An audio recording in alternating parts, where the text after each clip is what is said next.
All right, y'all.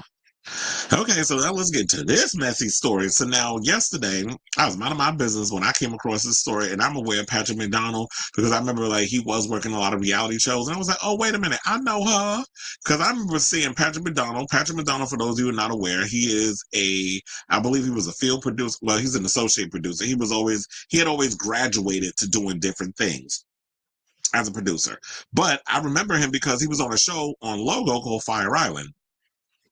And then at one point, so now he's saying that the reason why, for that, Bravo basically ghosted him. And then they, I guess, decided to no longer work with him. Now he's worked on shows, he's been over at Bravo for 5 years, but he's worked on Real Housewives of Beverly Hills, Real Housewives of Orange County, Married to Medicine, Vanderpump Rules, the Scandal season, and a bunch of other shows over at Bravo.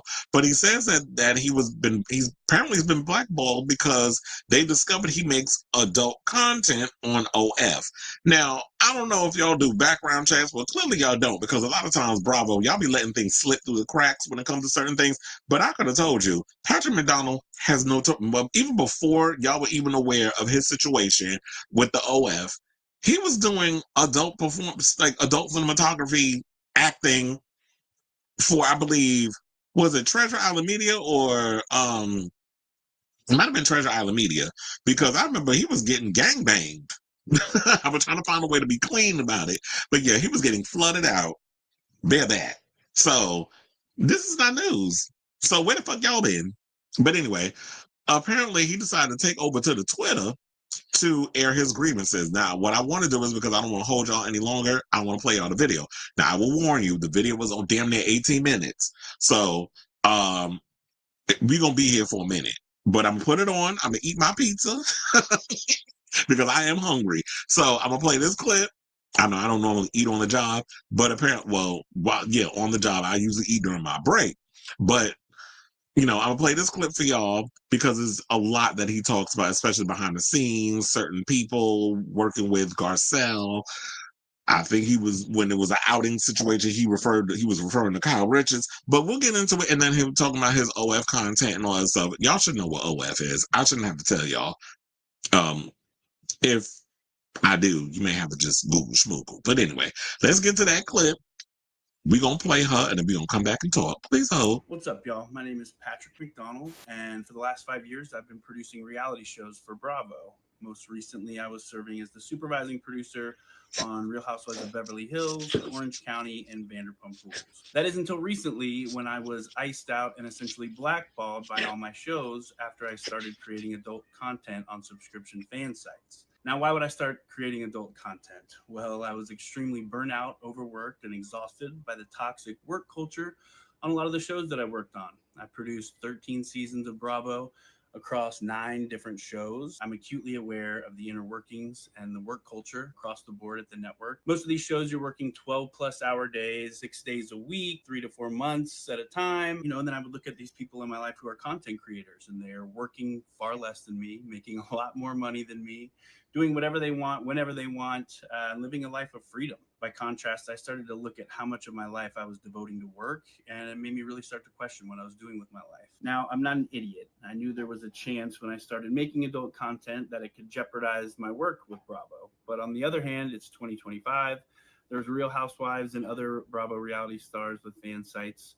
So if someone that's a face of the network can create a fan site, certainly it shouldn't be a problem for someone who works behind the scenes, right? We're seeing guests on Watch What Happened Live being corrected when they use the word hooker and told to say sex worker.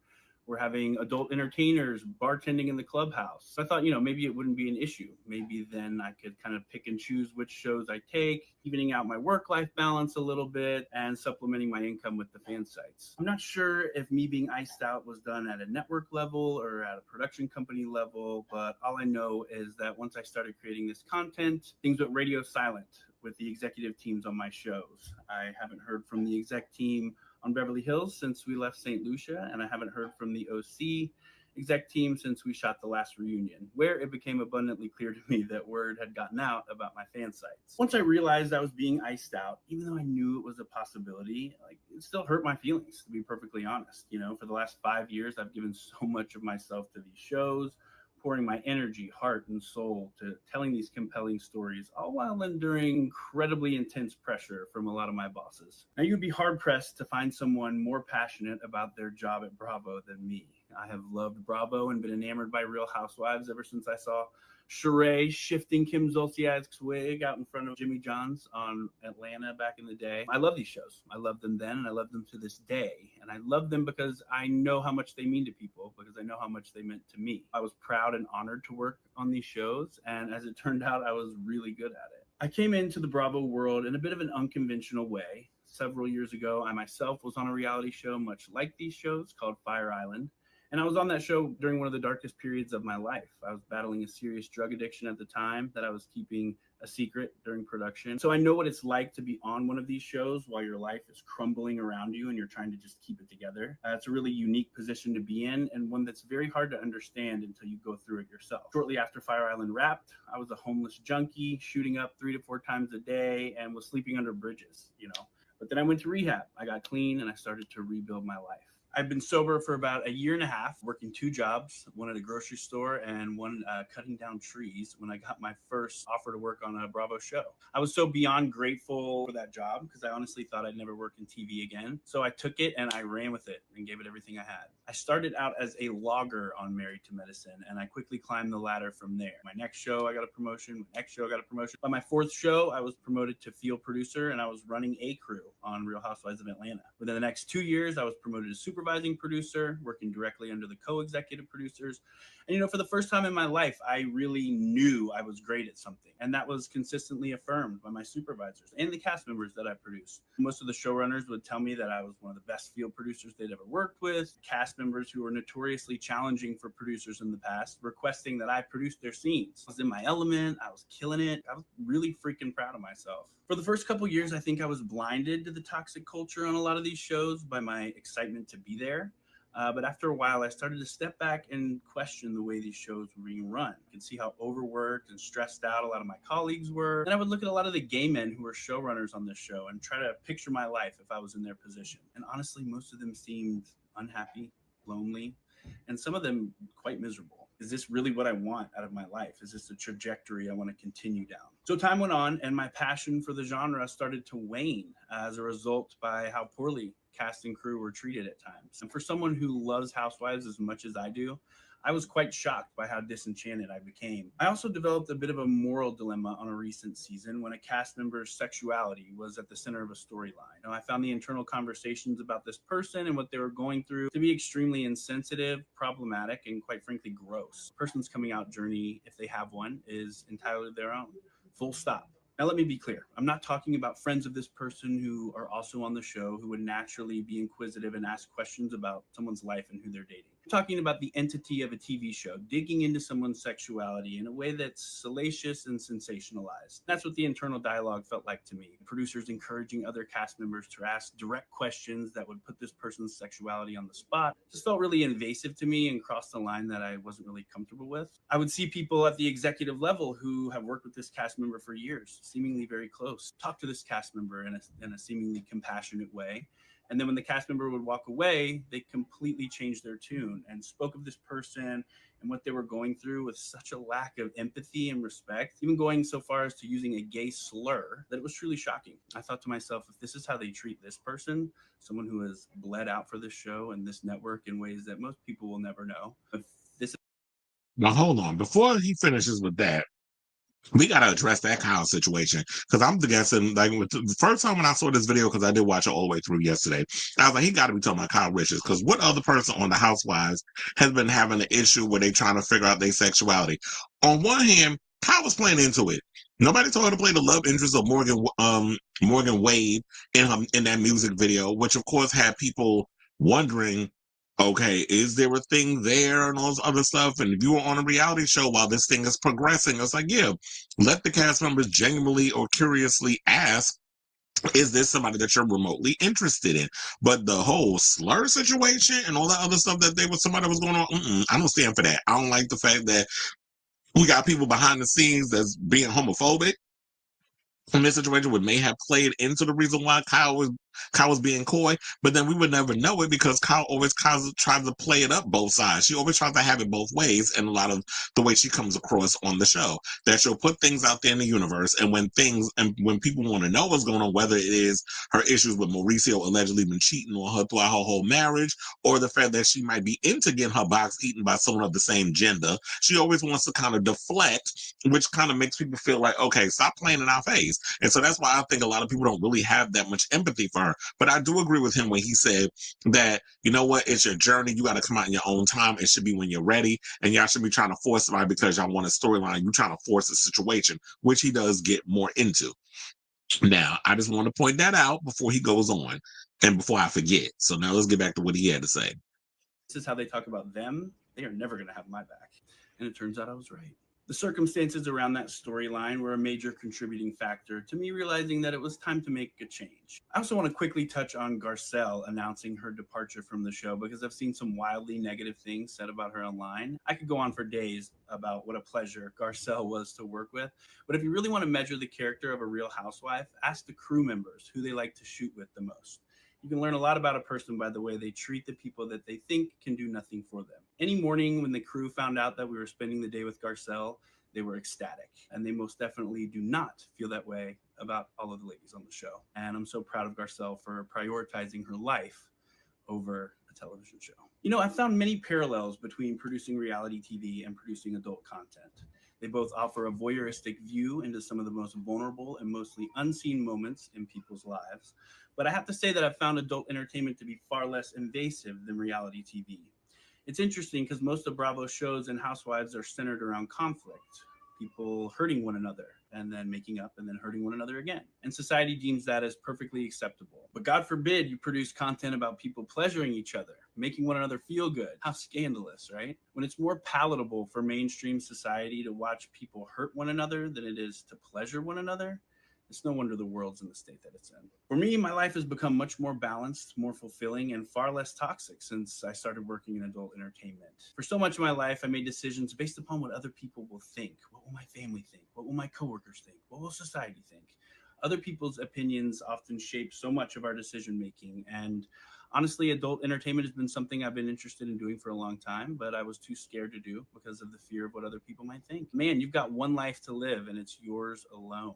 And I've been having such a blast making this content for the past few months. I mean, working with the Housewives can be fun at times, but traveling the world to film with some of the most beautiful men on the planet is also a pretty top tier job, if you ask me. But while I am extremely proud of a lot of the work I've done with Bravo, I am just as proud of the work that I'm doing now. And let me say this, sex work is real, legitimate work, and it has been since the dawn of humanity. Shout out to all the sex workers out there who have been discriminated against, unfairly judged, or cast aside because of what they choose to do with their own bodies. Those have been villainized by many of the same people who consume the product and services that they provide.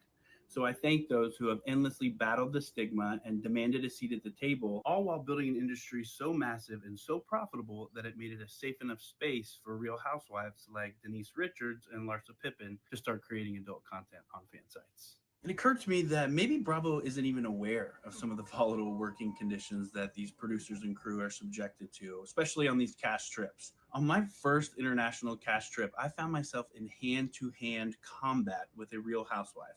There I was in my Lady Gaga t-shirt, making $1,000 a week as an associate producer, freaking like Simba and Scar with this housewife, trying to stop her from physically assaulting another cast member with a metal pole. Needless to say, these shows are stressful enough without the added pressure of an egomaniacal showrunner with incredibly unrealistic expectation. Oftentimes, the co-executive producers are left doing damage control for all the things the showrunners screw up, while also being the only ones who actually get anything done.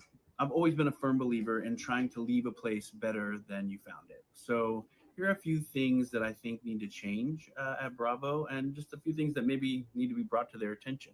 Stop overworking your producers to the point of complete exhaustion. The amount of pressure and the expectations put on producers and crews on these cast trips are truly insane. You see, these shows aren't unionized, so there aren't protections in place to ensure that employees aren't being mistreated and overworked.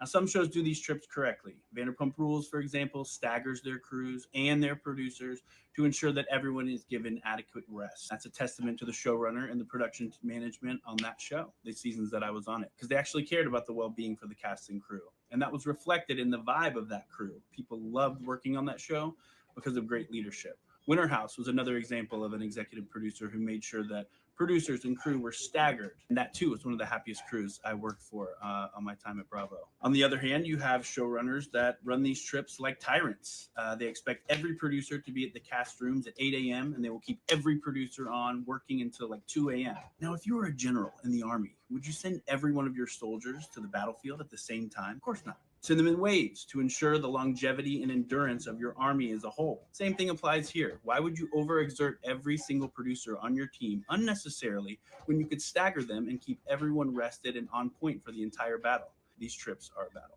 On a recent cast trip, myself and a group of crew members traveled 22 hours to an international location. Now, a travel day is a work day. You aren't resting, you're taking flights, you're changing planes, you're receiving gear, you're working. And God forbid you are traveling with the cast. Try being the only producer traveling with 7 housewives on an international flight. God love them, but you are not resting. It's a lot. So we arrive at the hotel after having traveled and worked for the past 22 hours straight, and we receive a text that says, "Welcome.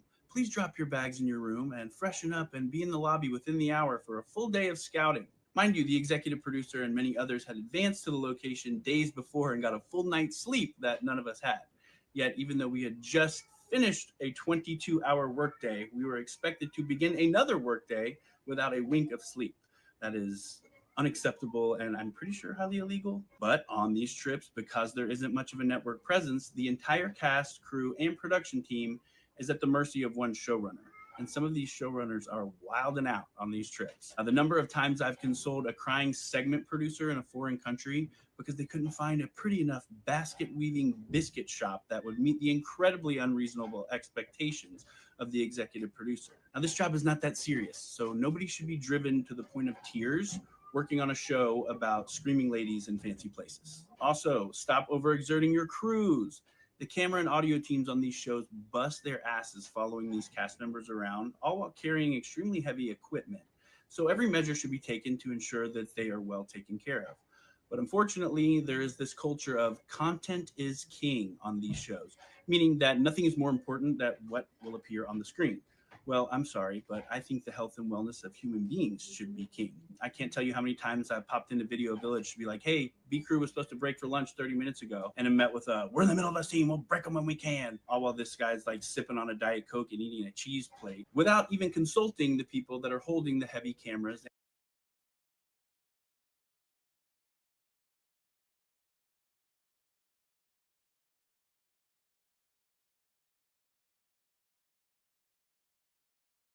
So they can write a summary to send to the network. Specifically mention the loggers because these people are some of the most overworked and underpaid people in the entertainment industry. These are the people who are transcribing the scene work so they can write a summary to send to the network to read what happened for the day. They're expected to be very detailed and accurate. Now, first of all, the logger position should be an associate producer position across the board. A lot of these shows will call them loggers so they can pay them less for doing the same job as an associate producer. But these people work so hard and they deserve that AP title. The loggers have to work their full 12+ hour day and then they have to go home and write a summary, which can take hours, especially on the cast trips when we're shooting all day. That is a lot of writing. So these loggers go back to their rooms and are sometimes up until 4 a.m. and then have to be ready to work again at 8 a.m. By the second day of the trip, they are zombies. And the worst part is that they often aren't even paid for all the extra hours that they spend writing. Can't tell you how many times a logger has complained to me that production denied their overtime requests because they didn't request it in advance. Now, how can you request something in advance when you don't know how long it's going to take you to write something? The entire hot sheet system needs to be overhauled and streamlined because as it stands, it's completely broken. I would encourage Bravo to reach out to every logger and AP on the most current seasons of all the shows and ask them if their hours worked accurately were reflected in the hours that they were paid for, because I can guarantee you that in a lot of cases they were not. Because these shows are produced in the field by a production company and not the network, there is rarely a network presence on set, if at all. There's occasionally a network exec on cast trips, but they usually pop in for a day or two and sit at Video Village watching the monitors. They're not involved with production logistics. I would encourage Bravo to send an HR representative to location for the entire duration of these cast trips to ensure that the cast and the crew are being treated fairly, professionally, and given their adequate breaks and rest time between shoot days. Another thing I'd like to see change is let's stop telling cast members how to feel. There were so many times on my last few seasons where I'd arrive to a scene and the housewife would tell me, now I know I'm supposed to feel appreciative to her about this, but I just really don't. I'm like, who told you you're supposed to feel that way? The executive producer. It is such a disservice, not only to the cast member, but also to the producer who's trying to produce an authentic scene for reality television. And also, it just makes for bad TV. It's clunky, bad producing. A good producer will arrive to a scene, talk to their cast member, and find out how they feel. If the cast member doesn't know, a great producer will talk it through with them and help them figure out how they feel. A bad producer will just tell them how to feel. Several housewives on my last few seasons have been complaining that they've never been told how to feel so much. Because here's what happens. Say the producer convinces the cast member to say they feel that way. So they do it. A day or so later, the cast member gets upset in a scene, and then their true feelings come out. And now they look crazy, and the audience is left thinking, wow, what a flip-flopper, what the hell? Well, that's the producer's fault, and the cast member is left to eat it. So if you're a housewife or a cast member on one of these shows, and a producer comes in strongly pressuring you to feel a certain way, just know that that producer is producing you with an agenda, and they probably don't have your best interest at heart. Always go with your gut and stay true to your own feelings, because you can always stand on your truth, or else it'll come back to bite you, which I have seen happen on multiple shows. These people are compelling enough on their own. We don't need to be telling them how to feel. It's ruining the show, so stop doing it. I'd also like to say that there are so many wonderful, hardworking people that make these shows. Many of the producers, cast, crew members have become dear friends of mine over the years. I've talked to several of them since being iced out, and not one of them has told me that me making adult content made them uncomfortable. But you know what many of them have told me makes them uncomfortable? Holding a camera or an audio bag for 4 hours straight in the tropical heat without a break. That makes them uncomfortable. While there were many things that I loved about my time with Bravo, it was no longer a place for me because it wasn't conducive to a happy life. I'm no longer living to work. I guess the big lesson here for me is to never pour all of yourself into a company or an organization that will cast you aside in a heartbeat. We're here for like 2 seconds. Live your life for you and you alone. So if the content I'm making now sounds like something you might be interested in checking out, my username across all platforms is @thicktrick1. Come find me. Let's have some fun.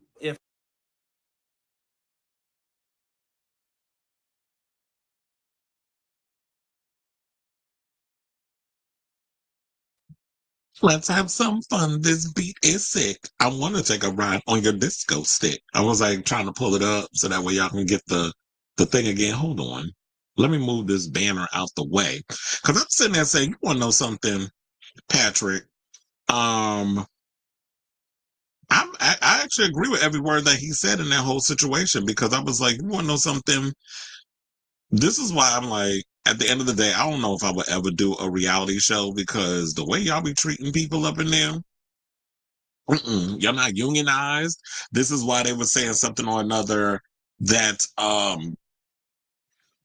Bethany Frankel had that reality reckoning. There was a lot of people that was coming behind the scenes complaining and stuff. And I understand, like, a lot of these production companies, they go out and they put these shows together, and a lot of them aren't unionized. And then they basically just selling this stuff to the networks, because then the networks can find a loophole, not having to pay people their worth and stuff. This is why I always feel like unions are vitally important.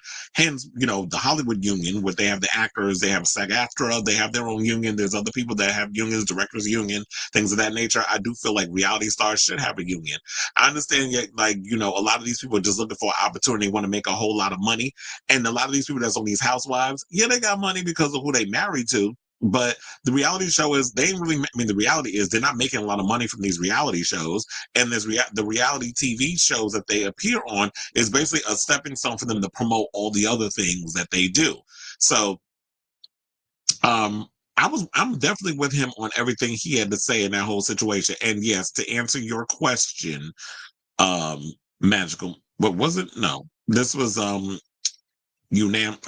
Enumbria. Yes, I mentioned that earlier. He was on a reality show called Fire Island, which he does bring up in the video. And he did, I don't know, was it Royal F Club or was it Treasure Island Media? Because I could have sworn it's one of them. So yeah, I do remember, like, I saw a video of him. He was getting flooded out, which is, I'm not judging, because Shout out to y'all if y'all like the gangbangs and all that other stuff. I have a friend that likes doing the being a C dump. And people got their fetishes, so I don't judge.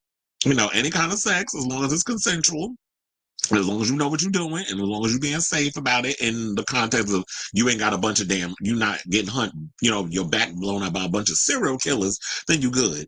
But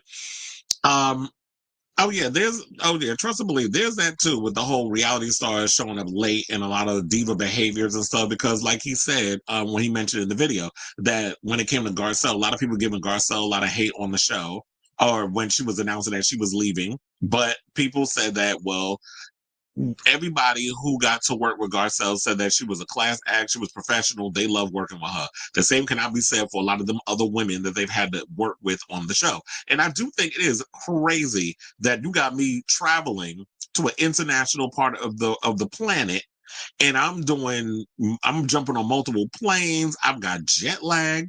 And then all of a sudden you want me to jump right into the field and come to work? Oh, hell no. I'm like, I guess I'm going to have to lose some money, or you're going to have to fire my ass, because there ain't no way in hell I came all these hours, 12 hours, 14 hours, damn near 24 hours to just as soon as I touch down, I can't even put my stuff in the hotel room, and we got to go, right into the filming. You got to be out your damn mind with that. I mean, yeah, it was like he does look completely different, because I remember like when he was on Fire Island and he was in that video, that G Bang movie, video, he was a lot smaller. But I think that was around the time when he said that he was on the drugs and things of that nature. So, and he probably needed some money. But now, yeah, he definitely looks like you on that HGH. You probably thinking, I don't know if he's taking steroid, but you know how the girls are. It's like the minute the gays get out there and they hit the gym, they doing the HGH, they doing all kinds of other stuff. They get the lip injections, because them lips is not natural, chair. But I'm not judging. I like Patrick, and I like what he's been putting out here, and I'm glad that he spilled the tea, which has me thinking I believe every word, because, with Leah McSweeney and all these other people that came out and said things, and Leah McSweeney's case can now go forward. But I think this was before he came out and spilled this tea. It was somebody who worked behind the scenes as a part of the crew, as a producer, is spilling tea about the craziness that's going on behind the scenes, then why aren't people inclined to believe a reality star when they say that they were trying to do things to manipulate and to get a rise out of them? Particularly when he said that you have producers trying to produce the artist and telling the artist how to act. Well, you need to react to this sort of situation. You're trying to tell people how to feel. It's like, no, let the emotion be a natural situation. Don't force something, because we can always, as an audience, we can tell when y'all trying to BS us. We can tell when y'all are putting on airs. So, I don't like when they be up in there doing all of that. So I don't feel no way side in regards of Patrick coming out and spilling this side of what was going on behind the scenes. And here's the thing, you getting fired, I feel like that was a blessing in disguise.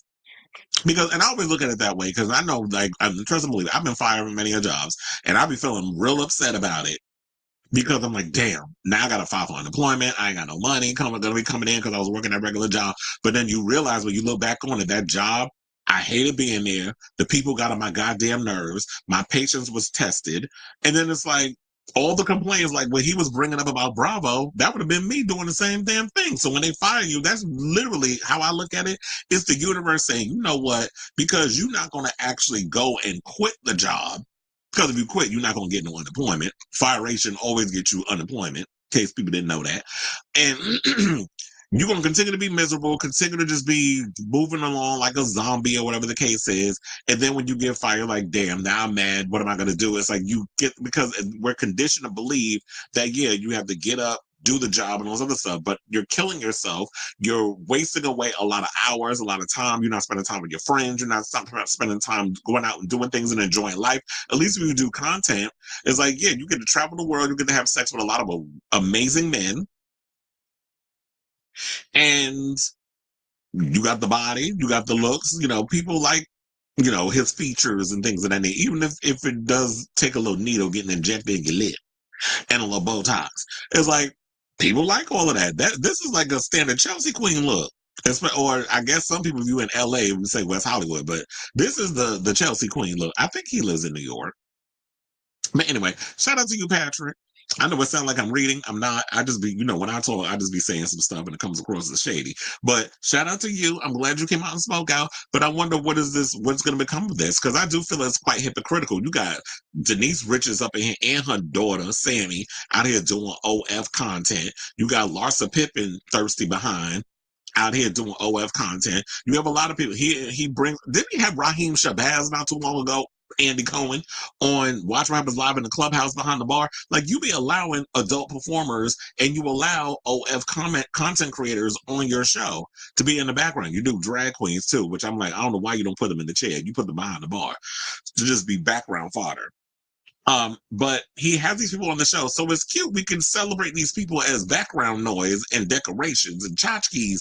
But when it comes around to actually celebrating sex work, and yes, there's a lot of people in this business, in this industry, that do sex work. Sex work is the world's oldest profession.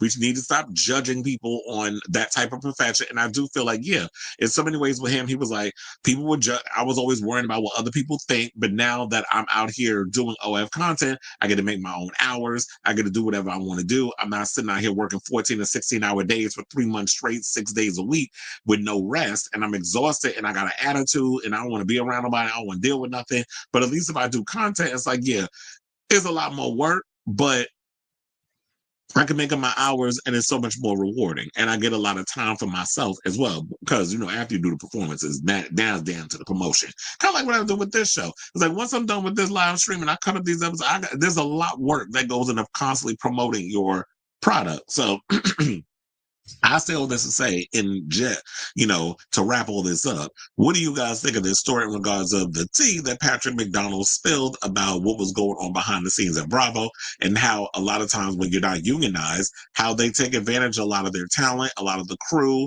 the way that they're overworking all their big producers. Like, how do you have them all working at the same time? You have one or maybe two of them. If you got like 4 producers, have like 2 of them working simultaneously with each other and have them work in shifts. Like, why do you got all of them at the same time doing everything? That means they worn out, they exhausted, they got an attitude and those other stuff. It's like, no, that's not smart to work that way.